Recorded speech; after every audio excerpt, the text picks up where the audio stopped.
السلام عليكم ورحمة الله. الحمد لله رب العالمين. اللهم صل على محمد.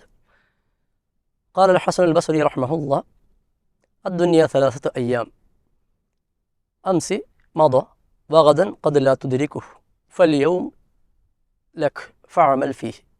പ്രിയമുള്ള സഹോദരങ്ങളെ, നാം എല്ലാവരും ഈ ദുനിയാവിൽ ജീവിക്കുന്നവരാണ്. ഇമാം ഹസൻ അൽ ബസരി റഹ്മത്തുള്ളാഹി പറഞ്ഞ വാചകമാണ് പറഞ്ഞു വെച്ചത്. ഈ ദുനിയാവ് 3 ദിവസങ്ങളാണ്, ഇന്നലെയും നാളെയും ഇന്നും. ഇന്നലെ എന്ന് പറഞ്ഞാൽ അത് കഴിഞ്ഞു പോയതാണ്, ഇനി നമുക്ക് ആ ദിവസം തിരിച്ചു കിട്ടുകയില്ല. നാളെ എന്നത് അത് നമുക്ക് കിട്ടുമെന്ന് യാതൊരു ഉറപ്പുമില്ല.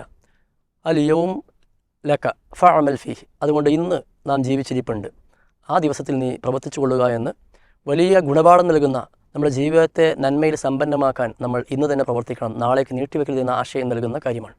അല്ലാഹു സുബ്ഹാനഹു വ തആല നമ്മെ അനുഗ്രഹിക്കുമാറാവട്ടെ. വആഖിറു ദഅവാനാ അൽഹംദുലില്ലാഹി റബ്ബിൽ ആലമീൻ.